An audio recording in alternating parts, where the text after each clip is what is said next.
Oraremos para empezar, amén. Amado Dios, Padre bueno eterno, gracias en el nombre de Jesús te damos porque nos has dado, Señor, el privilegio de poder alabarte y bendecirte, Señor. Queremos en todo tiempo, Señor amado, mi Dios, que nuestro corazón, Señor, declare, Señor, las grandes obras, Señor, que tú has hecho, mi Dios, y no olvidar lo que, Señor amado, eres, mi Dios. No olvidar que en ningún momento, Señor, nuestra alma, Señor, deje de bendecirte, Señor, y olvide, Señor, ninguno de tus beneficios. Queremos acordarnos siempre, Dios, de todo milagro, de portentos, todo lo que tú has hecho, Señor, y este tiempo, Señor, que estamos de pie por tu gracia y misericordia. Te entregamos este estudio en tus manos, Señor, seas tú guiándonos, mi Dios. Tu Espíritu Santo nos guíe, Señor amado, mi Dios, en tierra de rectitud y nos guíe por camino eterno. En el nombre de Jesús. Amén. Vamos a leer el Salmo 45 del 1 al 7, amén. Dice: rebosa mi corazón palabra buena, dirijo al Rey mi canto. Mi lengua es pluma de escribiente, muy ligero. Eres el más hermoso de los hijos de los hombres. La gracia se derramó en tus labios. Por tanto, Dios te ha bendecido para siempre. Ciñe tu espada sobre el muslo, oh valiente, con tu gloria y con tu majestad. En tu gloria sé prosperado. Cabalga sobre palabra de verdad, de humildad y de justicia. Y tu diestra te enseñará cosas terribles. Tus saetas agudas con que caerán pueblos debajo de ti, penetrarán en el corazón de los enemigos del rey. Tu trono, oh Dios, es eterno y para siempre. Cetro de justicia es el cetro de tu reino. Has amado la justicia y aborrecido la maldad. Por tanto te ungió Dios, el Dios tuyo, con óleo de alegría más que a tus compañeros. Dijimos que seguimos estudiando estos miércoles lo que son las hipérboles, amén. Son intenciones exageradas, ¿ok? Que se muestran en la palabra para poder revelar verdades, amén, eternas. El Señor Jesucristo utilizaba estas hipérboles, amén, para dar verdades, ¿ok? Y aquí, este Salmo 45 se está coronando a alguien, amén. Y si ustedes pueden ver, es hiperbólico, ¿por qué? Porque no puede decir a un hombre la escritura Dios, es decir, no puede ser Dios un hombre en este sentido acá en este contexto del Salmo 45, sino que esto se está tratando de una palabra profética, una palabra mesiánica, amén, que apuntaba a Cristo Jesús, amén. Y lo que más importa en este tiempo es que las escamas de todos los hermanos, de toda la gente, caigan así como de Saulo, para que podamos ver a Cristo, amén. Y hoy vamos a ver esto, amén. ¿De quién es hijo el Cristo? Ese es el estudio bíblico de hoy, amén, que es un tema que Jesús mismo confronta a los fariseos, amén, y en la escuela bíblica ya hemos visto algo de esto, pero qué bueno que estemos más también el día de hoy para que también todos salgamos edificados. Vamos al libro de Hebreos 1:5. Vamos a ir viendo quién es Cristo. Hebreos 1:5. Intencionalmente se utilizan las hipérboles para entender verdades y por medio del Espíritu el Señor nos va a hacer entender, intencionalmente usando también estos versículos, estos pasajes para que podamos comprender. Dice, ¿y a cuál de los ángeles, Hebreos 1:5, dijo Dios jamás, mi hijo eres tú? Yo te he engendrado hoy, y otra vez yo seré a él padre y él me será mi hijo. Y otra vez cuando introduce al primogénito en el mundo dice, adórenle todos los ángeles de Dios. Ciertamente de los ángeles dice, el que hace a sus ángeles espíritus y a sus ministros llamas de fuego. Mas del Hijo dice, tu trono, oh Dios, por el siglo del siglo, cetro de equidad es el cetro de tu reino. Aquí ya va confirmando el escritor de Hebreos el Salmo 45. ¿A quién se estaba refiriendo cuando estaban coronando o entronando? Ya sea en el Salmo 45 que se estaba coronando al rey David o a Salomón, no podía ellos ser Dios, sino que esto era que estaba apuntando a Jesús. Por eso dice, más del Hijo dice, está hablando el Padre, más del Hijo dice, tu trono, Dios, por el siglo del siglo, cetro de equidad es el cetro de tu reino. Que también aquí se menciona al Salmo 2 también, ¿ok? Entonces es una coronación, pero refiriéndose a Jesús, ¿ok? No olvidemos que Jesús a lo suyo vino y los suyos no le recibieron, amén. Es decir, no pudieron reconocer al Mesías, No pudieron reconocer al Cristo, amén, es decir, al Dios encarnado, al Verbo hecho carne, amén, a Dios mismo. No pudieron ellos reconocerlo. Como dice Pedro, si lo hubieran sabido, pues no hubieran crucificado al Rey de la Gloria. Entonces, aquí vemos que ya Cristo existía antes, amén, ya en el Antiguo Testamento. Eso se habla de la preexistencia de Cristo, es decir, que existió antes de venir a la tierra, amén, y eso nos hace deducir que Jesús es eterno. Cuando se hablaba del ángel de Jehová también en el Antiguo Testamento, prácticamente era Cristo mismo, era el Hijo de Dios, ¿sí? Preencarnado, ¿ok? Tenemos que lo leas Juan 8, ahí habla de la preexistencia de Cristo, cuando Jesús mismo dice, ¿verdad?, que yo soy antes de Abraham. Y ahí los fariseos y le dicen, ¿cómo tú vas a decir que eres antes de Abraham si ni siquiera tienes 50 años? Es decir, ¿cómo vas a decir que tú eras antes? Pero Jesús ahí le dice, en el verso 57 al 58, ¿sí?, que él era antes de Abraham, es decir, haciendo mención que ya él existía antes. Pero vamos a ir viendo que vamos a ir confrontando algunas posturas también que en este tiempo hay el arrianismo, los testigos de Jehová y otras sectas también que pretenden hacer creer que Jesús fue creado por Dios. Y es decir, lo toman como un semidios o como un Dios pequeño, ¿no? Y a veces utilizamos de mala manera esa frase Diosito, que eso lo vamos a también ver hoy, ¿ok? Entonces la preexistencia de Cristo es aprobada ya en el Antiguo Testamento. ¿Quién me lo puede leer? Miqueas 5:2, amén. Este libro profético, amén, ni los judíos discuten, ¿ok?, que este texto se refiere al Mesías, es decir, es el texto más revelador acerca del Mesías. ¿Qué dice? Amén. Pero tú, Belén Efrata, pequeña para estar entre las familias de Judá, de ti me saldrá el que será Señor en Israel. Amén. Y sus salidas son desde el principio, desde los días de la eternidad. Amén, amén. Entonces ahí mismo dice que el Mesías iba a nacer en la aldea donde nació David, el rey, es decir, de Belén, de Efrata, dice ahí, ¿no? Y los judíos creen esta palabra profética, pero lamentablemente ellos hasta el día de hoy siguen esperando al Mesías, que ya sabemos que ya vino, amén, y lo esperamos en su segunda venida, ya Él viene en su segundo regreso, amén. Y ahí vamos a ir viendo un poquito también más adelante, no me voy a adelantar, ¿ok? Entonces, cuando dice ahí sus salidas son desde el principio, amén, desde la eternidad, ahí hace mención que si el Mesías es Jesús, indiscutiblemente, entonces Él es Dios eterno. Isaías 9:6, si alguien me lo lee, ahí hace mención al Padre eterno, ¿no? Dice, tu nombre admirable. Acuérdense cuando también se presenta el ángel de Jehová a Manoa, papá de Sansón, y cuando Sansón le dice, dime cuál es tu nombre. ¿Y por qué preguntas mi nombre, que es admirable? Le dice, porque era el Señor mismo, ¿verdad? Y aún en el sacrificio dice, sube hasta el cielo, porque era también una sombra de ese sacrificio perfecto, el Cordero que quita el pecado del mundo. Amén. ¿Qué dice Isaías 9:6? Amén. Porque un niño nos es nacido, hijo nos es dado, y el principado sobre su hombro, y se llamará su nombre admirable, consejero, Dios fuerte, Padre eterno, príncipe de paz. Amén. Será admirable, Dios fuerte. Vamos a ir notando ahí, Dios grande, Dios fuerte, Padre eterno, príncipe de paz. Ese texto aquí es evidente que no se podía referir a un niño común, es decir, sino que era profético, mesiánico, refiriéndose a Jesús. Amén. Bien conocemos también, ¿verdad? Juan 1:1 dice, ¿no?, que el verbo era con Dios, en el principio era Dios, dice, y el verbo era Dios. Ahí también testifica la preexistencia de Jesús, de Cristo.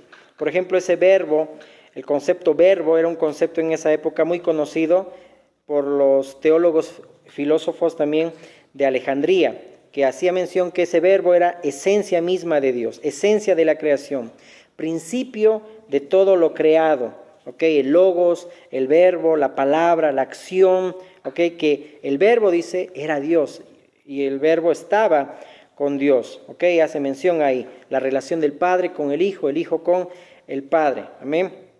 Y ese verbo es verbo ser también, que era Dios. Y en ese texto de Juan 1 dice que sin Él nada de lo que ha sido hecho fue hecho, amén. Es decir, que todas las cosas por Él subsisten, y ahí vamos a ir enfatizando también. Entonces también la preexistencia también de Cristo es probada por las obras que se atribuyen a Él. Acuérdense cuando Jesús decía, si no me creen a mis palabras, entonces crean por mis obras, porque dan testimonio de mí. ¿Quién solamente perdonaba pecados? Solo Dios. Y Jesús mismo perdonaba pecados cuando vino acá. Por eso la gente se escandalizaba. Jesús, si fuera consciente y hubiera sido un profeta, nada más un judío consciente, no hubiera permitido que le adoren, porque los judíos eran celosos de la adoración a Dios. Nadie podía arrodillarse delante de un hombre, pero la gente lo hacía ante Jesús, porque reconocían que era el hijo de David. Amén. Y al decir hijo de David, venía de la descendencia de David, que dice Lucas 3:32, amén. De ahí viene el Mesías, de esa genealogía, pero también vamos a ir viendo ahorita de quién es el Hijo, el Cristo, amén, que eso es lo más medular que lo vamos a ver hoy, ¿ok? Entonces Jesús se dejaba adorar. El ángel de Jehová en el Antiguo Testamento también permitía adoración. Un ángel cualquiera no permitía ser adorado, sino decía, adora al que es digno. En Apocalipsis vemos este pasaje, ¿verdad? Cuando 2 veces cae en el mismo error el apóstol Juan, cuando se arrodilla delante del ángel y el ángel le dice, no, soy tu consiervo, no hagas eso, adora al que es digno, amén. Entonces un ángel cualquiera no permitía adoración, pero el ángel de Jehová sí, porque era Jehová mismo, era Cristo mismo, amén. Esa es la preexistencia de Cristo.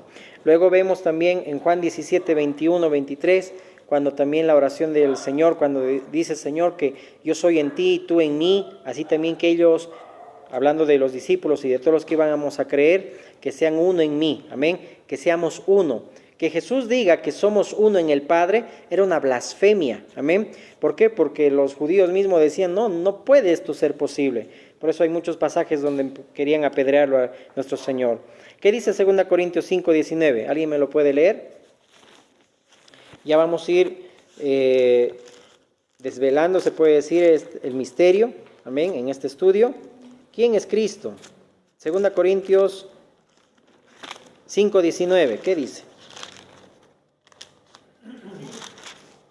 Amén. Estaba en Cristo reconciliando consigo al mundo, no tomándoles en cuenta los hombres de sus pecados, y nos encargó a nosotros la palabra de la reconciliación. Amén. ¿Qué dice en la primera parte? Que Dios estaba en Cristo, ¿no? Tú en mí, yo en ti, amén, y que ellos sean uno en mí, es decir, un solo Dios, amén, pero sí 3 personas diferentes, amén. En ese sentido ya hemos visto lo que es la Trinidad, amén, que ahorita vamos a ir viendo también parte de eso, pero ya lo hemos estudiado. Entonces Dios estaba en Cristo, reconciliando consigo, dice ahí, al mundo, amén. Entonces en el Salmo 45, cuando dice, tu trono, oh Dios, amén, es eterno y para siempre, Dios te ha ungido, no podía referirse a un hombre normal, se refería al Mesías. Es como que Dios estaba ungiendo a Dios mismo, es decir, el Padre al Hijo, amén, y eso lo vamos a ir viendo. Entonces, eso está ya en lo que hemos leído. Vamos ahora sí a Lucas 20, al verso 41, y justamente en el título dice de quién es Hijo el Cristo. Esto está en 3 evangelios, en Marcos, en Lucas y en Mateo, amén. Juan no relata este párrafo, este pasaje, amén. Ok, entonces leamos, dice, entonces él les dijo, ¿cómo dicen que el Cristo es hijo de David?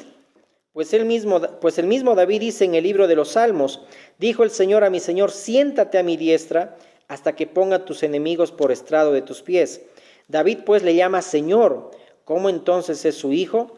Bueno, aquí había ya preguntas maliciosas de parte de los fariseos, queriendo tentar siempre a nuestro Señor Jesús, hablando acerca más atrás de la pregunta de la resurrección, cuando dicen una persona se casó 7 veces allá en el cielo, ¿de quién va a ser?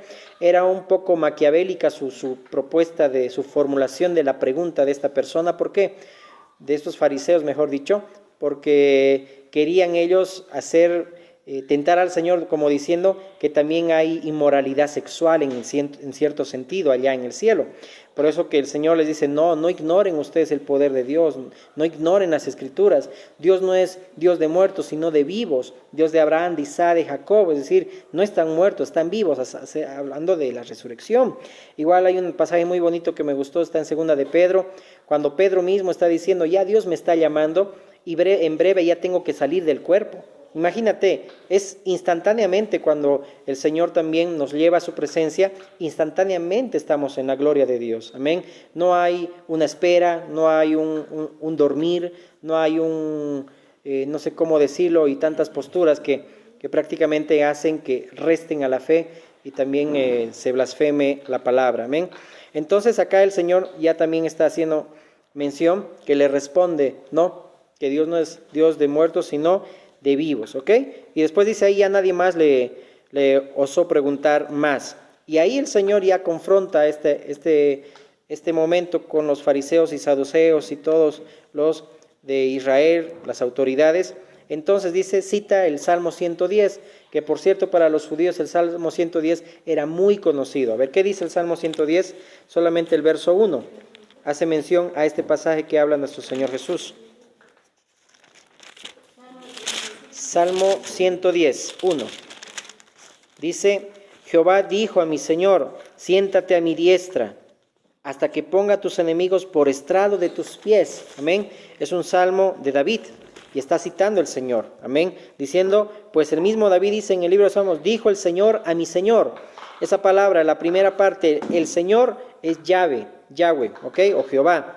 Dijo a mi Señor, que el otro Señor es Adonai. Es como está haciendo mención al Padre y al Hijo. Amén. Que el Señor dijo a mi Señor, siéntate a mi diestra. Amén. Y todo lo que iba a pasar, que ahora, acuérdate cuando Esteban, ahí se abrió los cielos y dijo que estaba el Hijo del hombre sentado a la diestra del Padre. Amén. Haciendo mención a Cristo Jesús. ¿Ok? Entonces, ¿de quién es el Hijo? Ahí les dice, ¿no? El Señor, quien le dijo, siéntate a mi diestra. Es decir, está Dios hablando al Hijo. ¿Y por qué David le dice Señor? ¿Ok? Es decir, volviendo al Salmo 45, en su coronación, que tu trono, oh Dios, es eterno y para siempre. En ese contexto ya habíamos dicho, ¿verdad? Cómo muchos habían estado restando el poder de Dios. Entre ellos eran los saduceos que no creían en la resurrección de los muertos. Amén. Entonces acá el Señor está hablando, esto está en Marcos también 12:35, que toda la gente le oía de buena gana, dice la Escritura. Y ante ya nuestro Señor había hablado ya más antes, en privado a sus discípulos, quién era el Mesías. Acuérdense cuando le hizo la pregunta a Pedro, ¿quién soy yo? ¿Quién dicen los demás? ¿Y quién tú crees que soy yo? Tú eres el Cristo, el Hijo del Dios viviente, Hijo de Dios. ¿De quién es hijo el Cristo? No era hijo de David. Amén. Naturalmente, por genealogía, tenía que venir uno que iba a gobernar para siempre, que es Jesucristo. Pero los judíos hasta el día de hoy esperan un libertador, es decir, algo político. Amén. Por eso qué triste es cuando nosotros nos enfrascamos o enfocamos en lo material. Por ejemplo, sin ir a lejos, lo que están esperando los judíos es el anticristo. No a Jesús. Amén.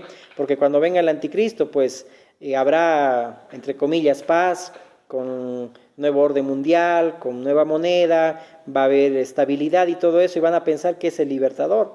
Por eso Mateo 24 dijo, ¿no?, que vendrán falsos cristos. Ya desde tiempos antiguos vinieron falsos cristos. Querer ser libertadores, querer ganar vanidad y tener gloria, pero si realmente entendemos nosotros que ya viene Cristo, tenemos que también tomar muy en cuenta que no podemos nosotros ver a alguien que trae paz mundial como el Mesías. No, es el anticristo. Amén. Porque el Señor mismo dijo, mi reino no es de este mundo, ¿verdad? ¿Se acuerdan? No es de este mundo. Ok, sigamos. Entonces ahí cita el Señor el Salmo 110, ok, y no declara, dice que el Mesías sea hijo de David, sino que el Mesías aquí dice Señor de David.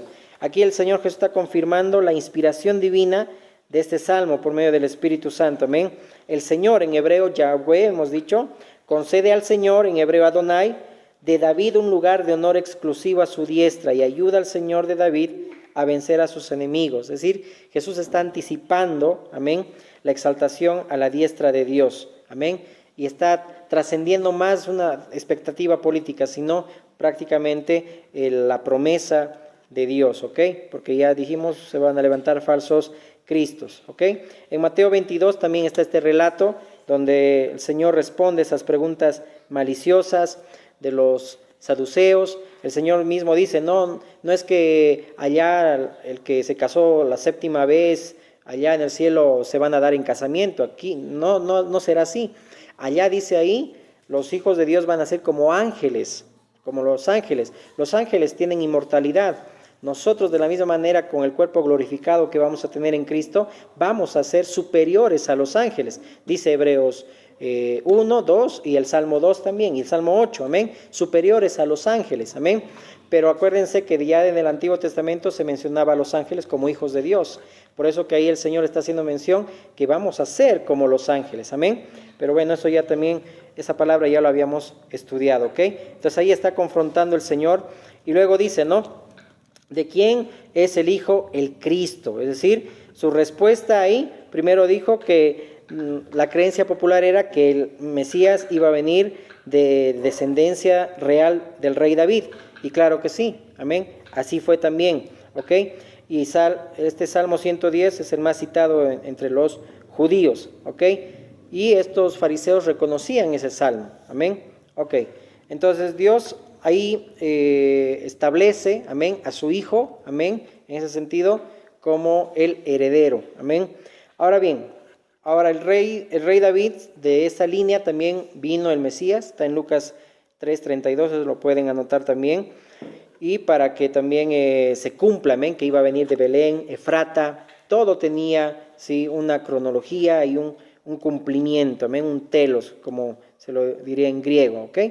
Entonces, cuando viene de David, pues se cumple la palabra. Entonces, Mateo ahí no especifica qué nivel de exaltación se adjudica Jesús cuando se cita el Salmo 110, pero el Salmo alude a la deidad del Mesías, es decir, de Cristo encarnado. ¿Qué dice Juan 1:14? Como ya lo habíamos leído también en 2 Corintios 5:19, que Dios estaba en Cristo. Y Juan 1:14 dice, y aquel verbo fue hecho carne, amén.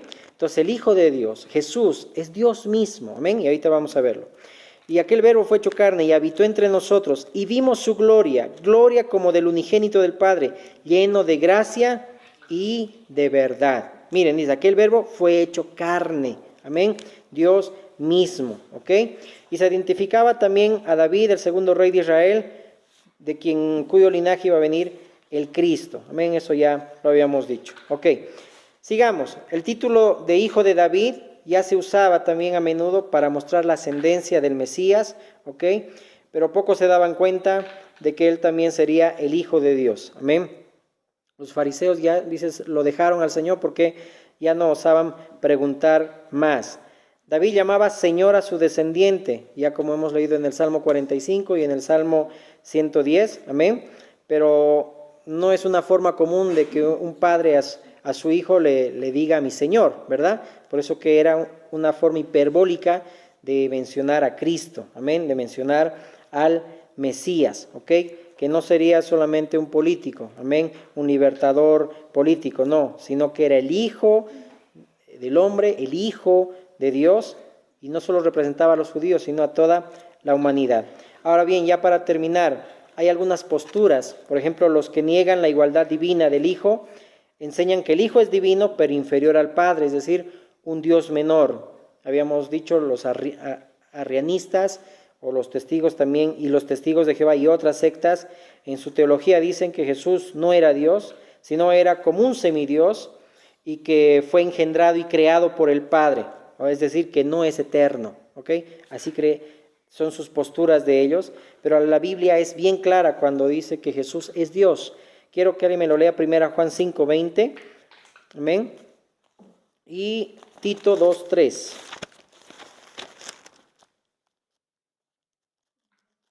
Tito, 1 Juan 5:20, amén, ¿qué dice? Sabemos que el Hijo de Dios ha venido y nos ha dado entendimiento para conocer al que es verdadero. Y estamos en el verdadero, en su Hijo Jesucristo. Amén. Este es el verdadero Dios y la vida eterna. Wow, qué lindo. Este es el verdadero Dios y la vida eterna. Amén. Después si leemos Tito también, 2:13, dice, aguardando la esperanza bienaventurada y la manifestación gloriosa de nuestro gran Dios y Salvador Jesucristo. Gran Dios y Salvador Jesucristo. Isaías 9:6 dijimos que dice que Jesús iba a ser el Mesías, Padre eterno, Dios fuerte, príncipe de paz. Y aquí menciona, dice nuestro gran Dios y Salvador Jesucristo. Entonces Jesús no es un Dios pequeño, ¿ok? No es un Dios enano, no es Diosito, amén. Nuestro Dios es Dios grande y fuerte, amén. Es Padre eterno, es gran Dios, amén.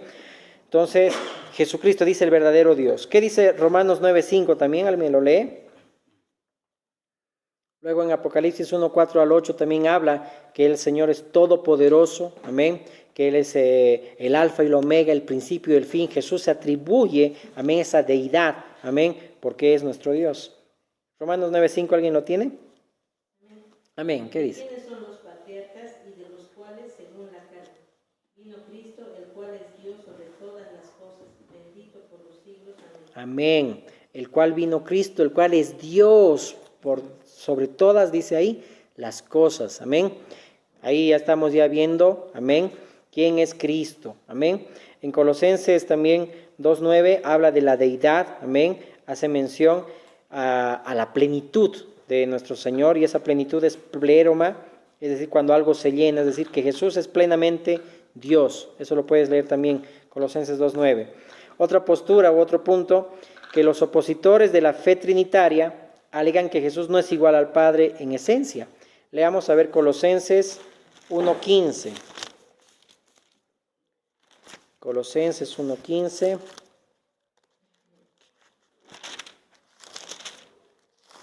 Dice la palabra, Él, hablando de Cristo, Él es la imagen del Dios invisible, el primogénito de toda creación, porque en Él fueron creadas todas las cosas, las que hay en los cielos y las que hay en la tierra, visibles e invisibles, sean tronos, sean dominios, sean principados, sean potestades, todo fue creado por medio de Él y para Él. Y Él es antes de todas las cosas. Miren cómo dice aquí, Él es antes de todas las cosas, amén. La preexistencia de Cristo ya estaba ya en el Antiguo Testamento, y aún ahí fue el que ha creado también el universo, amén. Por Él dice ahí, Él es antes de todas las cosas, y todas las cosas en Él subsisten, y Él es la cabeza del cuerpo, que es la iglesia, el que es el principio y el primogénito de entre los muertos, para que en todo tenga la preeminencia, es decir, para que en todo Él sea el primero, amén. Él es el primero de todo, es decir, con Cristo empieza todo, amén. Por eso dice, si uno está en Cristo, nueva criatura es. Todo empieza con Cristo, amén. Las cosas viejas pasaron, y aquí todas son hechas nuevas, amén. Luego en Hebreos 1:1 al 3 también lo puedes leer, habla que Cristo es la misma imagen de la naturaleza de Dios, amén. La misma sustancia, es esa misma gloria, es decir, resplandor de la gloria. Sustancia es imagen también. Otro punto es que los que refutan la doctrina de la Trinidad también argumentan que Jesús fue creado por el Padre, es decir, alguien creado, y eso no es posible, amén. ¿Por qué? Porque la Biblia bien enseña la coexistencia eterna del Hijo. Isaías 9:6 ya lo hemos leído, amén. Dios eterno, Padre eterno, príncipe de paz, admirable. Miqueas 5:2, amén, que sus salidas son desde el principio, desde la eternidad. Proverbios 8:22 al 31 habla de la sabiduría de Dios, que hace mención a Jesús, que es la sabiduría de Dios, amén. Es decir, que los enemigos de esta verdad, los arrianos y muchos otros, usan textos fuera de contextos. Por ejemplo, utilizan Apocalipsis 3:14 y Colosenses 1:15 para decir que Jesús fue creado, pero no entienden, es decir, no leen más allá del contexto. Hemos leído ahorita Colosenses 1:15 en adelante, ¿no? Si leemos solo Colosenses 1:15, hasta ahí nomás, ¿qué dice? Por eso que tenemos siempre que usar bien la palabra de verdad. Él es la imagen del Dios invisible, el primogénito de toda creación, como decir que fue creado, el primogénito, amén. Pero leemos más allá, nos dice que por Él fueron creadas todas las cosas. Y todo, dice ahí, nada de lo que ha sido hecho fue hecho, es decir, todo por Él existe, amén. Igual está en Apocalipsis 3:14, es decir, que ellos creen que con estos pasajes hace mención que Jesús fue creado.